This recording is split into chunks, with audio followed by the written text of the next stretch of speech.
வணக்கம் நண்பர்களே, விவேகம் பீப்பிள்ஸ்லேருந்து டாக்டர் ஆனந்தராஜ். இன்றைய காணொளியில் தமிழ் வளர்த்த ஆங்கில புலவர் ராபர்ட் கால்டுவெல் என்று அழைக்கப்படுவதை பற்றி பார்ப்போம். இவர் 7/5/1814 அயர்லாந்தில் பிறந்திருக்கின்றார். இவரது முழு பெயர் ராபர்ட் கால்டுவெல் ஆகும். இவர் தனது 24வது வயதில் ஆங்கில மிஷினரியுடன் சேர்ந்து கிறிஸ்தவ மதத்தை பரப்புவதற்கென்று 1838 ஜனவரி மாதம் 8ஆம் தேதி சென்னைக்கு கப்பலில் வந்து இறங்கினார்.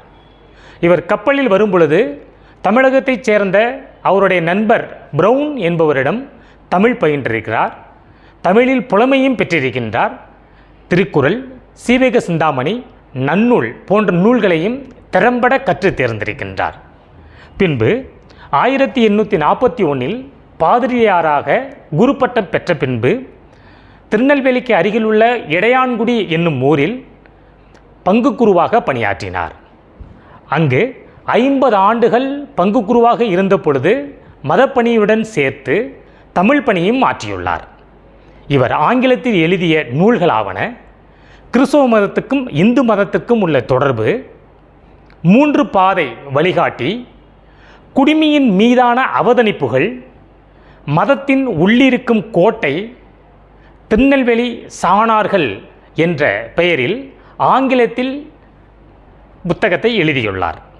இதில் திருநெல்வேலி சாணார்கள் என்ற நூல் அன்றைய காலத்தில் ஜாதி அமைப்புகளால் பிரிக்கப்பட்டிருந்து நாடார்கள் என்று அழைக்கப்படக்கூடிய ஒரு அமைப்பு சமுதாயத்தில் எவ்வளவு பின்தங்கி இருந்தது, அது கிறிஸ்தவ மதத்திற்கு மாறி பின் எந்தளவுக்கு உயரவும் கல்வித்திறனும் பெற்றிருக்கின்றது என்ற நூலில் குறிப்பிட்டுள்ளார்.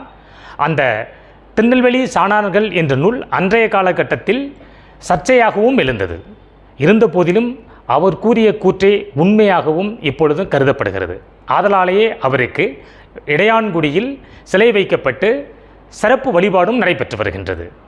இவர் தமிழில் எழுதிய நூல்களாவன நற்கருணை தியானமாலை, தாமரை தடாகம், ஞானஸ்நானம், நற்கருணை, பரதகண்ட பிரதானம் என்ற நூல்களை தமிழிலும் எழுதியுள்ளார். அதுபோக 1856 திராவிட மொழிகளின் ஒப்பிலக்கணம் என்று உலகிற்கே எடுத்துக்காட்டாக விளங்கக்கூடிய ஒரு மிகச்சிறந்த நூலை எழுதியிருக்கின்றார். இந்த நூலில் உள்ள கருத்துக்கள் தமிழ்தான் பிரதான மொழி என்றும், தென்னிந்திய மாநிலத்தில் தமிழ்தான் முதலில் தோன்றியது என்றும், தமிழ் ஒரு குடும்பமாக இருந்தது என்றும் இவர் வரையறுத்திருக்கின்றார்.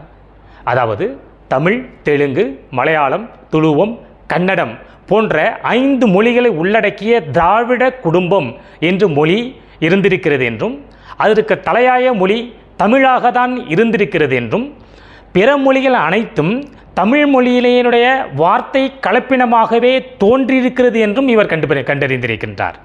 மேலும் கிரேக்க மொழியிலும் தமிழ் மொழியினுடைய கலப்பின சொற்கள் பயன்படுத்தப்பட்டிருக்கிறது என்பதனை அறிந்து உலகுக்கு எடுத்துக்காட்டியவர் ராபர்ட் கால்டுவெல் ஆவார்கள். மேலும் சிங்கள இலக்கிய நூலான மகாவம்சம் என்ற நூலின் துணை கொண்டு தமிழர்களுக்கும் சிங்களர்களுக்கும் உள்ள வியாபார ரீதியான உறவுகளையும் இவர் ஆய்வு செய்திருக்கின்றார். அவருடைய நூலில் பழைய ஏற்பாட்டிலுள்ள எபிரேயத்திலும் பழங்கிரேக்கத்திலும் தொலாமி என்ற எழுத்துக்கள் குறிப்பிடப்பட்டிருக்கிறதை, திராவிட சொற்கள் அதில் கலந்திருப்பதனையும் இவர் எடுத்துரைக்கின்றார். இவர் 1877 பெண்களுக்கென தனி பள்ளியை இடையான்குடியில் அமைத்திருக்கின்றார். இந்த மிகப்பெரிய ஆங்கிலேய தமிழ் புலவரான கால்டுவெல் அவர்கள் 28 ஆகஸ்ட் 1891 கொடைக்கானலில் மரணமடைந்தார்.